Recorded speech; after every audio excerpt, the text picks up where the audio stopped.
You didn't actually think you were the only inhabited planet in the universe.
Whoa. Check 1 2. Check, check, check. We are live streaming on the internet. We got about 75 people watching us right now. Turn that down. I'm talking. Thank you so much. My buddy Christian Collins in studio right now. Christian, good to see you, my brother. Christian, today is International Hug Your Cat Day. How many cats have you hugged so far today? I have not hugged any cats, but it's a great thing. We got to fix this camera. We got to get that in front of you. Here, why don't you just move over a little bit? Is that better? There we go. Let's get you right there. Perfect. Christian Collins in the building. Fix this so people can hear him. Perfect. Perfect. Mic check 1 2. My brother, big news. Texas Youth Summit 2025 has been announced. The last time we did it, it was September of last year, 2024. Trump had not won yet. We were unaware of what the future entailed. We did not realize Kash Patel would run the FBI and Tulsi Gabbard would be the director of national intelligence. We did not know Pete Hegseth would have conversations on, with other members of the Pentagon on an encrypted chat app that people would be mad about for about a week. And so much has changed since the last Texas Youth Summit. You're out booking guests right now, but you can't make any big announcements yet, can you?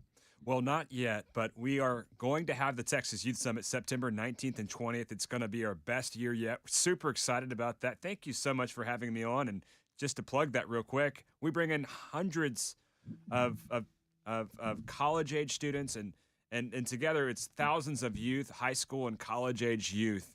And we're excited about all of the great work that we're doing to reach the next generation. I do a college campus speaking tour every year. I'm speaking at the Texas Homeschool Convention, working with our area churches to bring their youth groups. Public and private schools alike are participating. Parents love to be a part of this event with the kids. So it's entirely free to youth, and adults can buy tickets to support our efforts. They can sponsor. We bring in the best guests. Last year, it was covered on Fox and Friends and streamed on Fox Nation. It's really grown, the production quality. Every year, we're making strides with our venue and with our production. It's just a real, like an IMAX, amazing experience. It's performative. It's a lot of cool things that we do to make the show really awesome. And we're going to have a lot of great guests. Past guests, we've had Donald Trump Jr., Candace Owens, Charlie Kirk, Kayleigh McEnany, Riley Gaines, members of Congress. We love our Congressman Wesley Hunt here in the Houston area. Yeah. Just a lot of great people who have been blessed. We've been blessed to have them participate. I love that you walk through the guest list there. For those who've never been to the Texas Youth Summit before, it's not just for kids. It's not just for high school kids and college kids, but that's a big focus of it. Obviously, adults go to this thing. Every year it gets bigger. How many years have you done it for now? This is our 7th time getting to do it. So annually we do this once a year. Our 7th event will be this year. So that's pretty crazy. I don't even remember when. I think I've been going since the pandemic, 2020, 2020. I think I've been to 4 or 5 of them. I can't believe you've had that many of them. The lineup gets bigger every year. Like you said, previous guests included Matt Gaetz, Lauren Boebert, Marjorie Taylor Greene. Yeah, it's huge. Donald Trump Jr., all the local right-wing populists. It's really very focused on right-wing populism, some liberty Republicans, but generally more of like the nationalist populist movement. And besides Charlie Kirk and Candace Owens, some local people that people would be interested in. State Representative Steve Toth, Troy Nehls, Wesley Hunt was there. My buddy Charles Blaine, obviously, Cindy Siegel, Alexandra Mueller. By the way, yours truly, everybody's favorite morning radio and mid-afternoon host. Who am I leaving out from the local guests? You covered a lot of great people. Brandon Creighton is also one. He's a great senator in the Conroe, based in the Woodlands area. That's just awesome that he's so supportive and a partner in what we're doing. So I've noticed that for the most part, this is an event that is absent of neocons. You don't invite out John Cornyn. You haven't invited. Is it because you hate those people, Christian? Why don't those guys get invited? Well, this is really about advancing America First principles, and that's the version of conservatism that we support. And so we really want our country to go in the right direction. And under President Trump, it really is going in the right direction. And I respect past presidents, and that said, I mean, that was a different era. Where we are right now, the leadership that we need is the one that President Trump is providing. And his version of conservatism, he supports no one supported securing the border and deporting illegal immigrants and building the wall until President Trump came along and completely changed the game. Because in 2016, a lot of people were touting a lot of other ideas, and he educated a lot of people that actually went to the border and saw what was going on and realizing, okay, President Trump is right. We got to do it this way. So now everyone has President Trump's position and his view on foreign policy. We were a neocon party. I mean, we were an interventionist party, and we wanted to police the world. Now we have this approach, peace through strength, and President Trump has made America so much stronger for it. And so we're in much better position than we've ever been. America knows that we have a leader at the helm that will protect America, and the rest of the world fears that leader, and that's a good thing. You want to have a tough man who will make our military tougher, get rid of all the crazy trans stuff that's going on, and ensure that we have strong alpha men who are fighting for America. Christian, I cannot get you to say anything mean about John Cornyn or Dan Crenshaw or the other. I can't. You and I are friends in real life. I think most of the people that follow us and know us from local Republican Houston politics know that. You are the nicest person on earth. And I say that as both a compliment and rip on John Cornyn. Why won't you say anything bad about him? Well, look, I think he's going to have his hands full with Attorney General Ken Paxton. Ken Paxton is really a great leader, and he's principled. He's up big in the polls, and I think I think John Cornyn is in a lot of trouble because Ken Paxton will probably beat him in that primary. Dude, all John Cornyn did wrong is help Joe Biden pass a gun control bill and then send hundreds of billions of dollars to Ukraine. What's wrong with that? There are some things wrong with that, obviously. And furthermore, I can say that Ken Paxton has been a consistent friend and supporter of President Trump. And what President Trump values more than anything is loyalty. Yeah. And for that matter, I mean, I've heard Wesley Hunt's name touted in that same conversation. Wesley Hunt has always been loyal to President Trump. And that's what you want in a leader, is not someone that will turn their back, based on whichever way the wind's blowing or whatever seems politically expedient. Some of these senators in the United States Senate, Tom Tillis among them, they're just not true believers. They don't really actually support President Trump, and they will stab him in the back the first chance that they get. And they're not supporting his agenda first and foremost, and that's problematic. And of course, we want to keep these seats Republican. We don't want, Colin Aldred or Beto O'Rourke in there. But we definitely want the most conservative candidate to win the primary so that we can beat the Democrats in the general. That should have always been the plan, right? Let's talk about this. This news just broke earlier today. Court ruling. Supreme Court is going to allow Trump to strip 500,000 migrants of their legal status. Finally, the Supreme Court doesn't just completely undermine the presidency, which is nice, change of pace from what we've seen recently. They're going to allow Trump to rescind the temporary legal status of 500,000 refugees brought in by Joe Biden. The refugee thing has always been vague at best. We created these laws to help out political refugees because of communism, not the Nazi movement, the fascism, that sort of thing.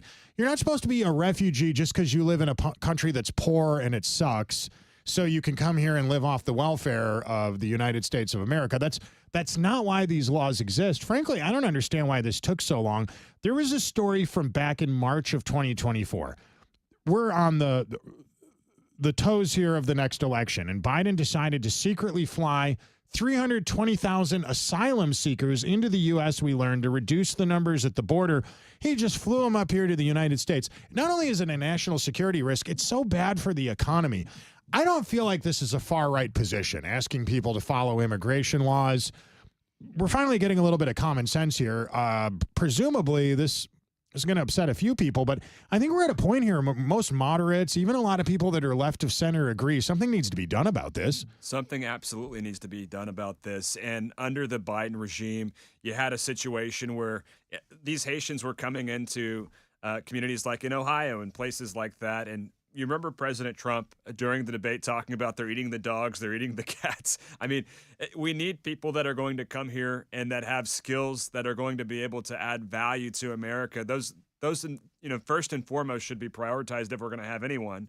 But we need to know who's coming into our country first and foremost. And there's no real process for bringing people in. Under Biden, there was really no vetting process, and our country was drastically less safe because of it. And President Trump is making sure that we're going to secure our country and those people will be deported. And look,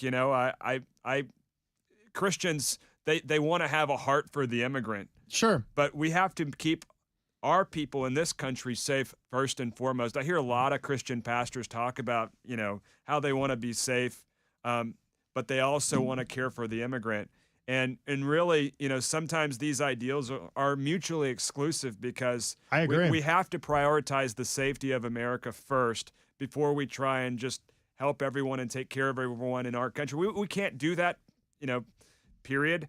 And so we can help them in their countries. When we deport them, we can help them in their countries. We can if those countries will work with us, like Mexico, and they're willing to help us secure our southern border, they'll get a better trade deal with President Trump. How about that? I mean, I think that's a reasonable position to take. What if we actually allowed nonprofit groups to do a lot of the foreign aid and charity and stop asking taxpayers to be forced to do it? I want to talk more to you about that. Also, Michelle Obama just made some weird comments about women's reproductive rights. That the liberals have a new talking point now about what do we call it on the radio? Schmishmortion. We're going to talk about that as well. Stick around. Quick break. To those of you watching us live stream on social media, don't go anywhere. anywhere. We'll be back in seconds. If you're listening on the radio, here is a word from some great local businesses. Kenny Webster's Pursuit of Happiness, where we certainly realize we're a heart attack away from President Kamala.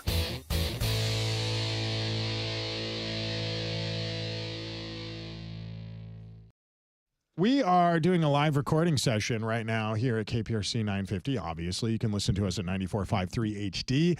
You can listen to us on 950. You can listen to us at KPRC Radio. My buddy Christian Collins is here. He's got really exciting things going on, some stuff cooking on the back burner. But really what I want people to know about right now is Texas Youth Summit. Can people sponsor this? You're looking for sponsors, right? Absolutely, you can sponsor it. And we do the hard work every year to get all of the sponsors and fundraise and make this a great experience for the youth. We recruit the speakers and the students to come, and anyone can come. If you're an adult, you can buy a ticket or VIP package, or you can sponsor, and there's a lot of marketing we can do for you. We'd love to have you support what we're doing. You can go to TexasYouthSummit.com to find out more, and go to the 2025 events page, and you'll see all of the opportunities on that page. All right, so there's different packages and stuff like that, right? Yeah. What does it start at? What's the low? What's the high on this? So sponsorship is $2,500. It goes all the way up to $100,000. So there's a lot of amenities that we can provide, and we make sure that we do our best to give the best quality of an experience we can for our sponsors. And so what if someone, like, bare minimum, what would be if someone just wanted to, you know, whet their appetite a little bit? What's the simplest sponsorship they could do with you guys? The simplest sponsorship, we can market you on our website. We can market you at our event. There's signage at the event. There's a booth where you can share about your nonprofit or organization or whatever it is you're selling. You can get a booth, and there's VIP tickets to spend time with some of our high caliber speakers, headliners that'll be at the event. So it'll be a great experience. I love that, my man. Christian Collins in the building right now. We are doing a live recording session for this afternoon's broadcast of Pursuit of Happiness Radio. Stand by. We're going to keep it going right now.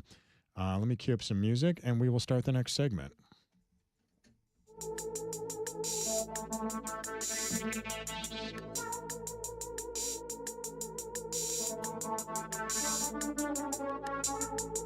All right. Very exciting, guys. Sunday is National Dinosaur Day.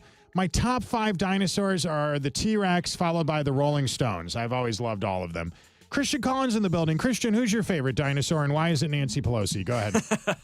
Well, there's a lot of dinosaurs in Congress, and that's why we need some term limits. But I like the T-Rex. The T-Rex is it's very cool. He has always been a good one. It's a funny thing. There's this stereotype about Republicans, and it's become so antiquated, that Republicans are old and Democrats are young, conservatives are old and liberals are new and fresh. It's no longer the case, right? Now you look at polling data, and it tells unequivocally that the Gen Z millennials seem to be leaning to the right. Gen X mixed a little bit. Weirdly enough, the group that tends to be leaning farther to the left at the moment is baby boomers. Not what you would expect from this latest polling data. That seems to be a lot of what we learned from the last election. We were just making fun of John Cornyn a little bit in the last segment, and as much as I don't like John Cornyn, I'd still rather have them than Beto O'Rourke or Colin Allred as my senator. If you drive over to Senator John Cornyn's office every Tuesday, do you know about this? All these geriatric baby boomer hippies gather together on the street over there on Memorial Drive, out in front of his office. I guess they're all retired. They're all living off Social Security, presumably, protesting against John Cornyn. I don't think they realize it, but they're making Republicans look better. I've gone out there before to heckle them, mess with them a little bit, interview them with a, roving microphone man on the street. One of the things I've learned is if you just leave them alone to their own devices, they're actually unintentionally helping us. I don't think they know that. That's quite an interesting thought. It's, interesting to see who will go and protest. Look, we've got to make sure that we have the right leaders in place that will stand up for America. And I hope that, if somehow John Cornyn wins this primary, he will come out. It's not going to happen. Paxton's 20 points ahead of him. Something big would have to happen between now and the primary for Cornyn to swing ahead. I just don't believe it. I think Paxton's got it. If someone else enters the race, maybe, but as it stands, I don't know. What do you think? Well, it's all really contingent on who President Trump endorses. I think Trump's endorsement is, in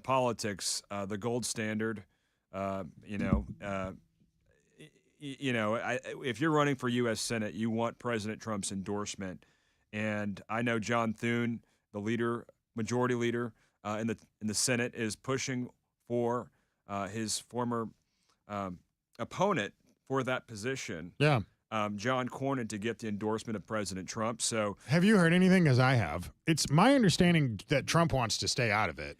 It seems that way. I know I've read articles how, if Wesley Hunt were to enter into the race, he's been working to get through, President Trump's political director and Susie Wiles, his chief of staff. James Blair is the name of the political director. He's been working on getting that inside track with President Trump's endorsement. So, if something changed and for whatever reason John Cornyn dropped out of the race, then I think, Wesley would be, even in better position to run for that seat as well. So. And, it would be awesome. Wesley would be a great senator. He's young. Wesley's my age, right? I mean, he's got a long career ahead of him. I would love to see a Senator Wesley Hunt. I think it would be amazing.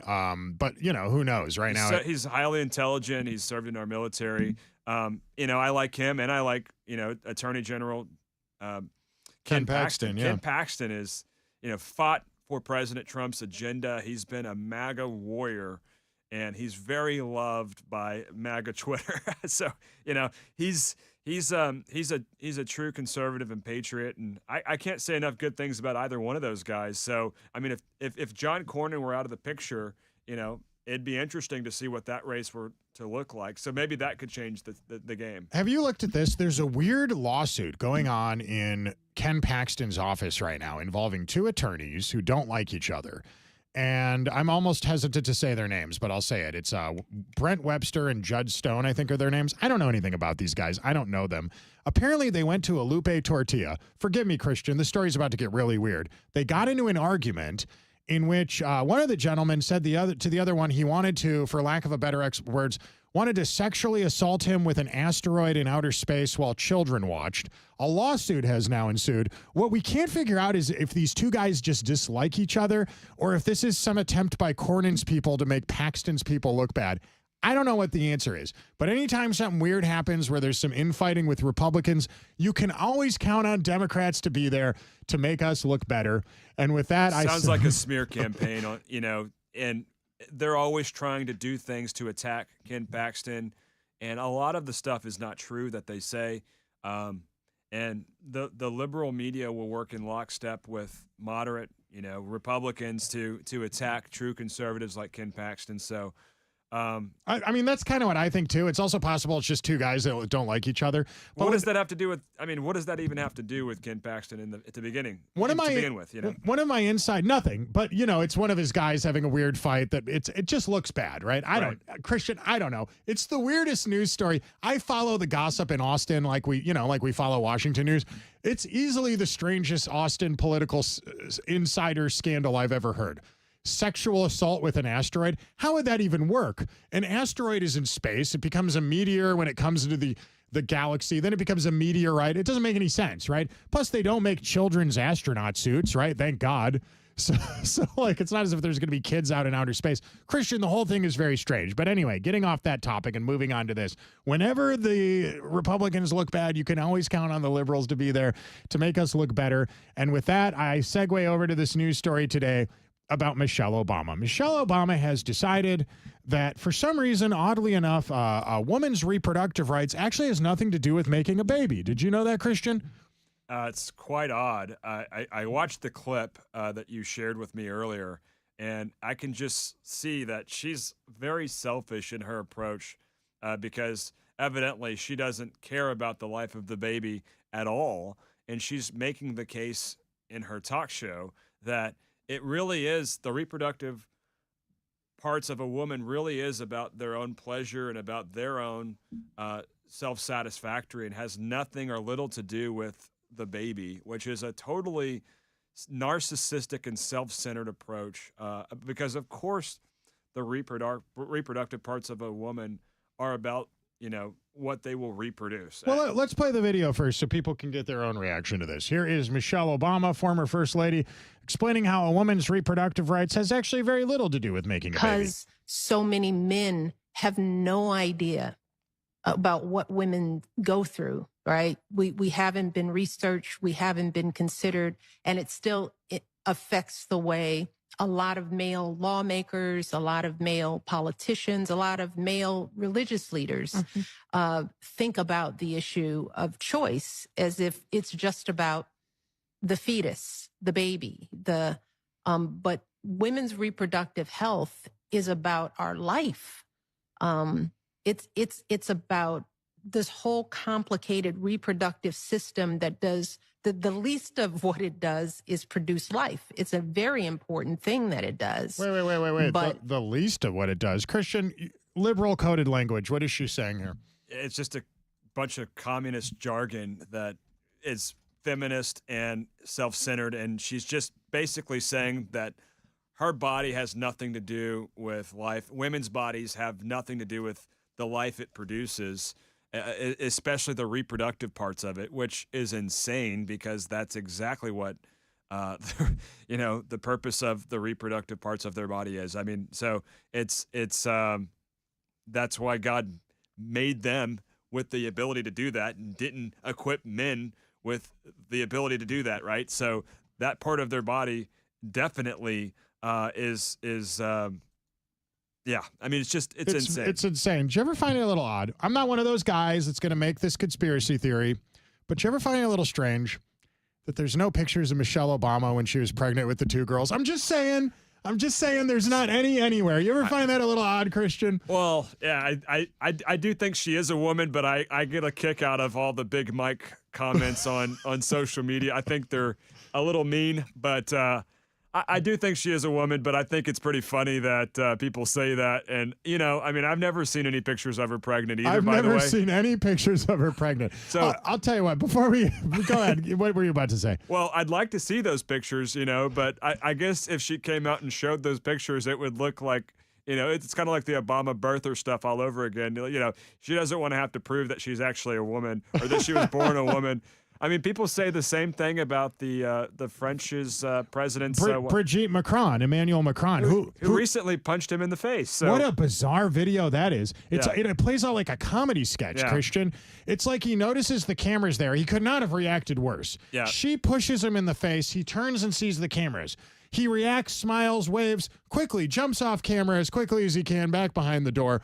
Very awkward. Hey, tell you what, we're running out of time, Christian, and I hate to leave the show on Michelle Obama and her weird position on reproductive rights, so let's leave on this instead. I always like good news. You're a fan of good news? Yeah. A 61-year-old former Marine in Alaska got hit by a rock slide and pinned under a 700-pound boulder on Saturday. The good news is this, Christian, he's okay. Rescuers heard what happened and said they fully expected to be recovering a body when they showed up. Instead, they found him. Here is Cal Morris talking about being between a rock and a hard place, quite literally. As it went down, and then it's a blur. I don't know what happened. I was tumbling. I landed in the water. I could hear that noise that large rocks make as they're rolling over each other. I landed up face down in the river, and then I felt the rock hit me in the back and pinned me down. Dude, if this guy is not going to church right now, could you imagine a 700-pound boulder falls on top of you? You're 61 years old. You probably assume you'd probably start imagining what your life was like, flashbacks to being in the Marines, your family, your kids. All of a sudden, some people show up. They thought you were going to be dead. The first responders get there. You're still alive. They rescued the guy. God is good. I think that's a real case in point where he had a near-death experience and, only miraculously he was saved. And if I were him, I would definitely, if he's not already, get close to God because God spared his life. And so, wow, what a story. I'm grateful that he's okay. Yeah, no kidding, dude. Christian Collins, I want to thank you for coming by today. Hey, one more time real quick, TexasYouthSummit.com. If people check it out, there's a place if they want to be a sponsor. Huge guest this year, bigger than ever. Previous year's guests include Don Jr., Matt Gaetz, Lauren Boebert, Marjorie Taylor Greene, Candace Owens, Charlie Kirk, a who's who list of local right-wing populists, including Wesley Hunt, Troy Snells, Steve Toth, yours truly, so many great people. You're looking for sponsors. That's where people need to go today, right?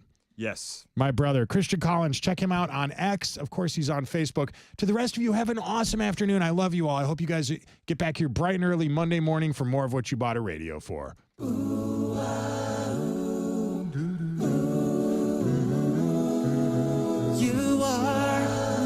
listening to the Pursuit of Happiness Radio. Tell the government to kiss your ass when you listen to this show.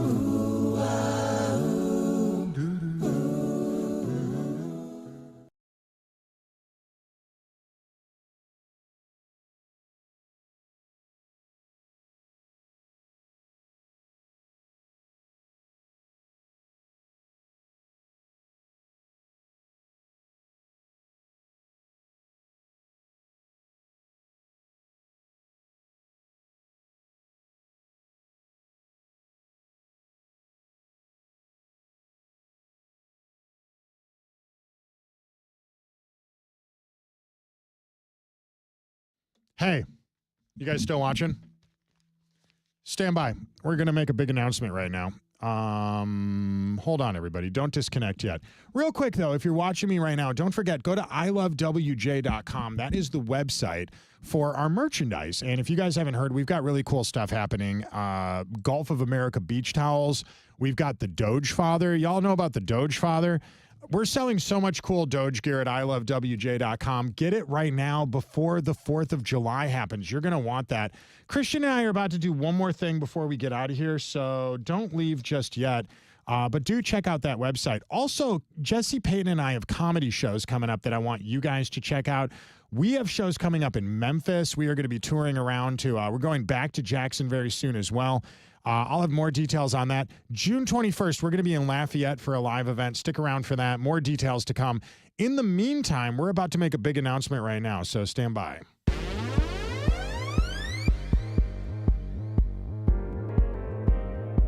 All right.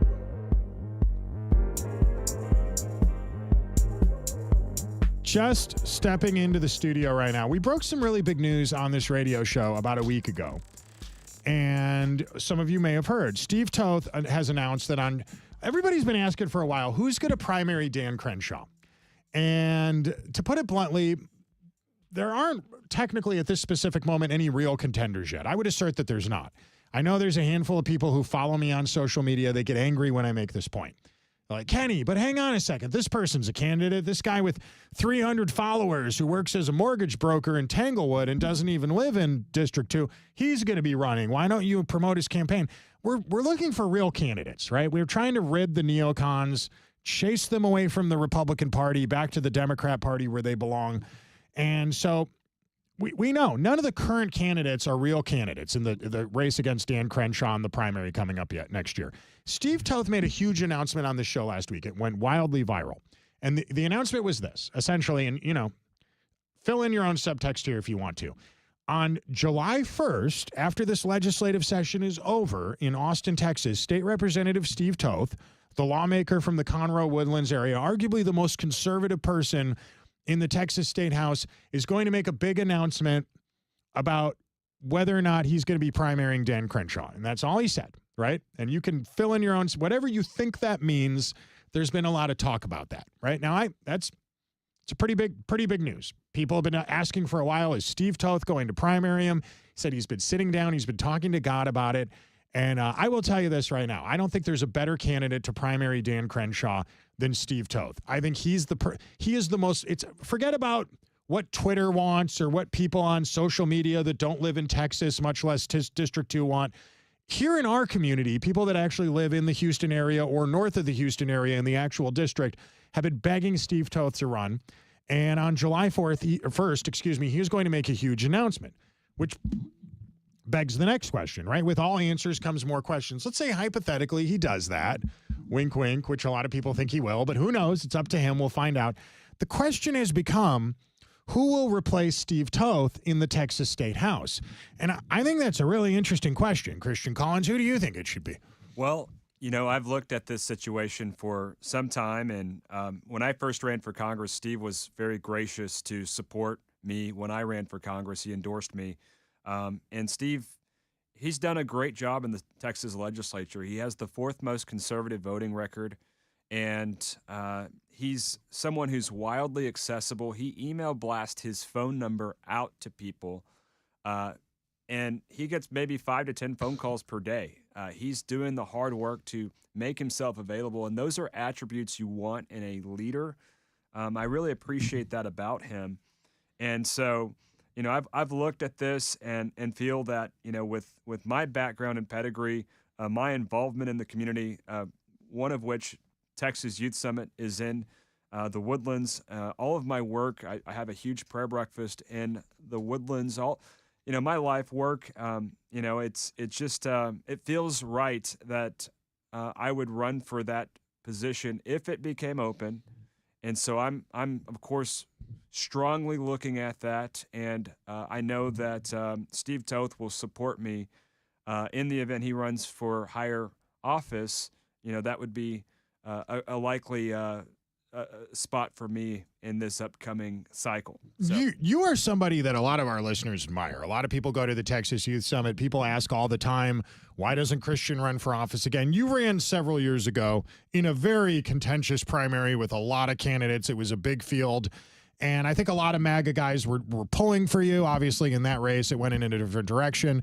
But you're young. You were young, that you were even younger then, obviously. That's how time works chronologically. And so if you were to get involved in Texas state politics, it's not necessarily something a lot of people were expecting, but frankly, I think it's something a lot of people have asked for, which is great. There's so much happening right now in Texas State House. If you ended up there, Christian, the Texas State House is arguably, in our state government, one of the most broken institutions. I mean, Dade Phelan, right? The new guy, Dustin Burrows.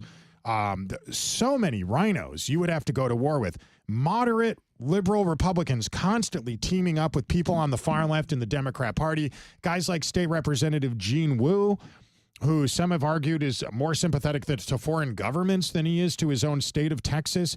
What would that be like if you were around those guys? I mean, how would you navigate that? Well, Steve Toth has done a great job, and those are big shoes to fill. And I would likely be in a situation maybe that looked a little differently than it did maybe a couple of years ago. So maybe the political landscape is different. We'll see what it looks like. But what I can say assuredly is that I have to be conservative, which I am, but I'll have the opportunity to vote conservatively.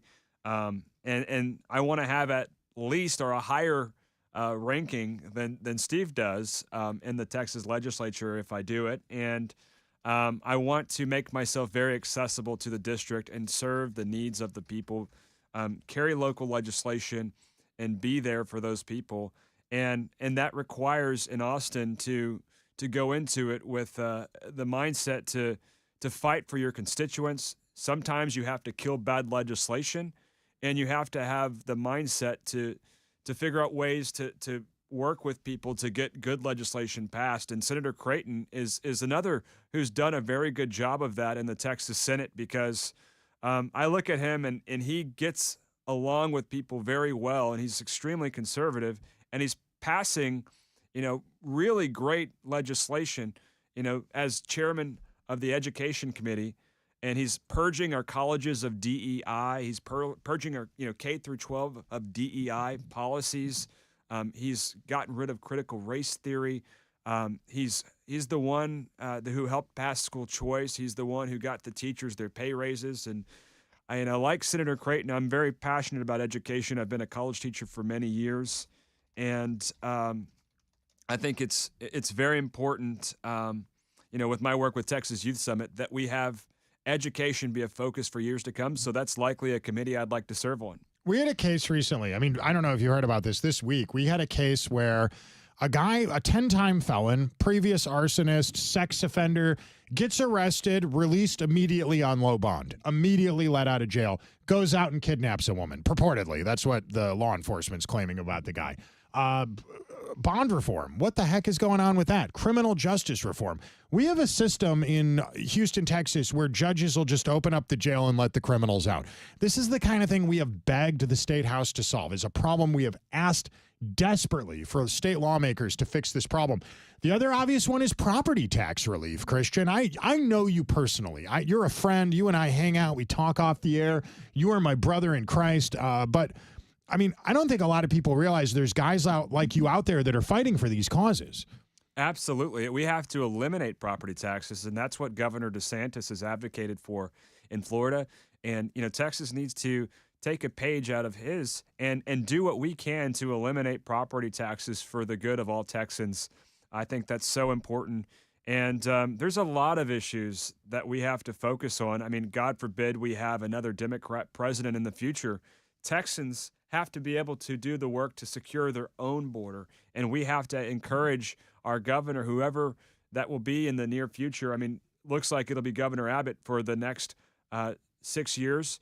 But down the road, 10 years from now, we don't know what that landscape will look like. And we've got to encourage our next governor to secure the border by whatever means necessary, sending the National Guard. We've got to have a true fighter in these state house positions that will take a stand and do what's necessary to keep Texas safe. I just don't understand when we empty out the jails, what is gained by this? When we have a violent, dangerous criminal who's threatening a woman and we arrest this person and then we let him out hours later and he goes out and attacks the very person we were arresting him for harassing, how does that benefit average people? It doesn't. What's the point of it? And these George Soros DAs that they're funded by George Soros and these judges, these liberal judges, well, of course, in Harris County, there's been a lot of victories in the last election cycle where conservatives got in there. But there needs to be more of that, and we've got to be able to win these